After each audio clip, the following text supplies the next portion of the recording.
Video perundungan siswa SMP tersebar di media sosial. Adegan tersebut menjadi sorotan dan ditonton oleh beberapa siswa.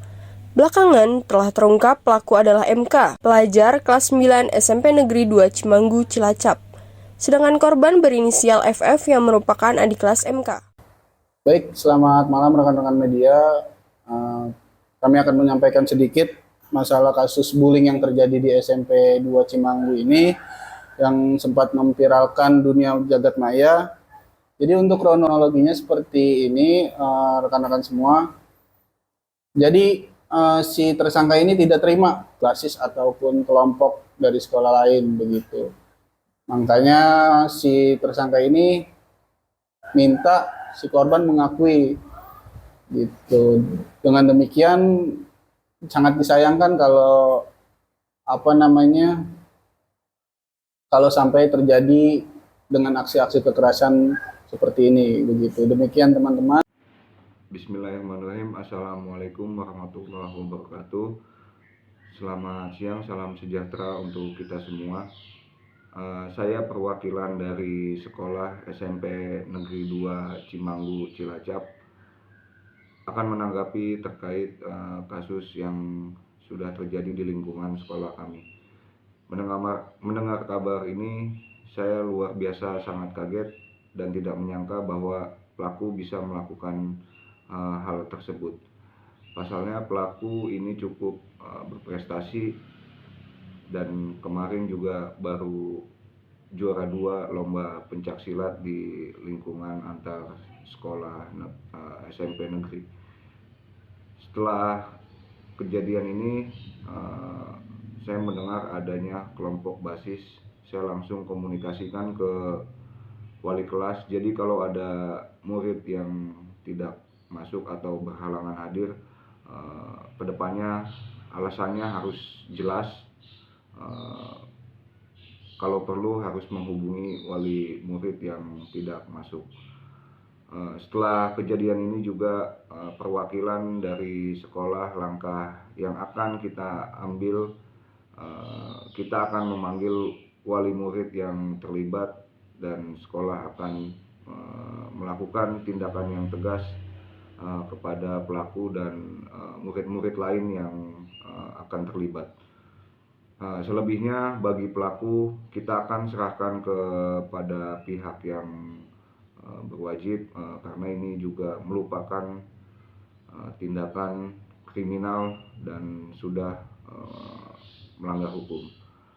Saya kira cukup untuk tanggapan dari perwakilan dari SMP Negeri 2 Cimanggu. Kurang lebihnya mohon maaf dan kita serahkan kepada pihak yang berwajib. Terima kasih. Assalamualaikum warahmatullahi wabarakatuh.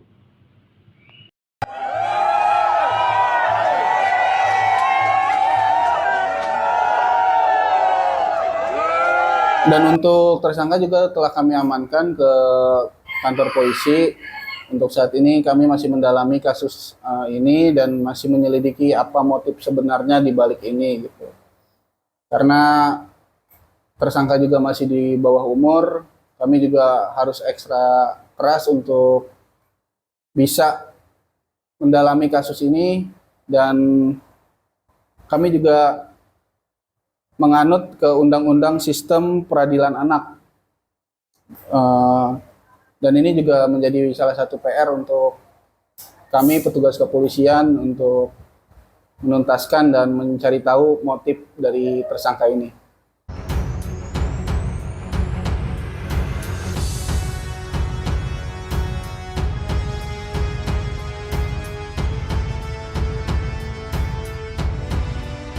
Saat ini korban sudah dirujuk ke Rumah Sakit Margono dan mengalami luka yang cukup serius, yaitu mengalami patah tulang rusuk.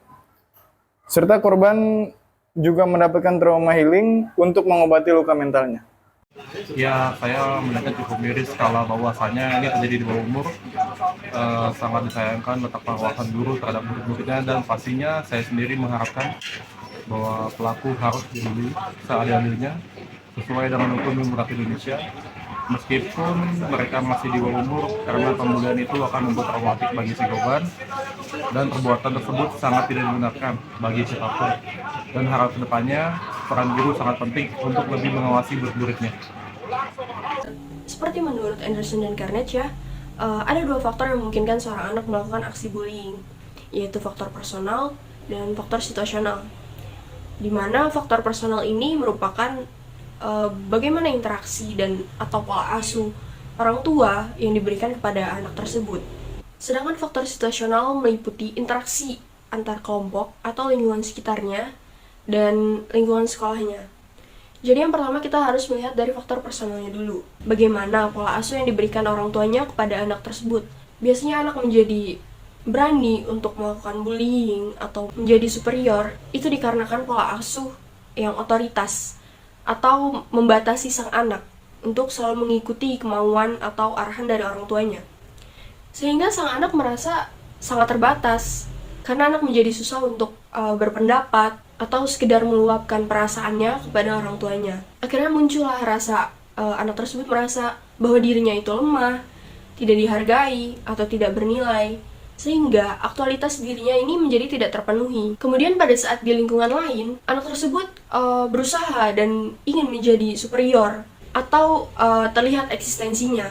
Pada akhirnya, muncullah rasa inferioritas yang berlebihan untuk kepentingan pribadinya, namun tidak realistis. Akibatnya muncul sikap agresi untuk melindungi harga dirinya yang sebenarnya rapuh, karena ya di lingkungan keluarganya atau untuk sekedar ke orang tuanya aja, ia merasa tidak dihargai. Kemudian terbentuk lagi sikap depresiasi atau kecenderungan menilai lemah atau menilai lebih rendah orang lain dibanding dirinya. Nah, pada kasus ini pelaku melakukan penganiayaan ya terhadap korban. Itu bisa juga ada kemungkinan rasa trauma atau rasa sakit yang disebabkan oleh masa lalunya, sehingga pelaku berani melakukan hal tersebut kepada korban. Dan ia berani melampiaskannya kepada yang lemah dibanding dirinya. Terkadang seorang pelaku penindasan itu tidak menyadari bahwa dirinya adalah seorang penindas. Dan normalisasi lingkungan sekitarnya lah yang membuat mereka tetap melakukan hal tersebut. Kemudian dari sisi situasional kita harus melihat bagaimana lingkungan sekitarnya. Tempat ia bertumbuh kembang, apakah cukup mendukung atau justru menentang, yang menyebabkan self-esteem atau menghargai dirinya sendiri itu rendah. Sehingga anak tersebut memandang dirinya itu lemah dan tidak bernilai ya. Nah pada kasus ini mereka kan masih siswa SMP ya, masih berada di lingkungan sekolah. Faktor sekolah juga memiliki peran yang sangat penting terhadap tindak lanjut bullying ini. Kalau misalkan dari pihak sekolah, guru, atau bahkan kepala sekolahnya sendiri ini bersikap acuh dan tidak memperdulikan bullying ini, secara tidak langsung pelaku merasa tersupport atau merasa mendapat dukungan positif atas perilaku yang ia lakukan kepada korban. Pada akhirnya, perilaku bullying ini akan terus berkembang. Jadi, pada kasus ini kita harus melihat dari berbagai macam faktor yang berpotensi menyebabkan bullying. Karena pada saat umur remaja, mereka sedang mencari jati dirinya yang seharusnya masih dalam pengawasan dan bimbingan orang tua, lingkungan sekitarnya, bahkan pihak sekolah. Maka dari itu, di sini diharapkan ya, kerjasama antara orang tua dan pihak sekolah sangat dianjurkan untuk mengantisipasi adanya bullying ini dan mencegah terjadinya hal tersebut terulangi kembali.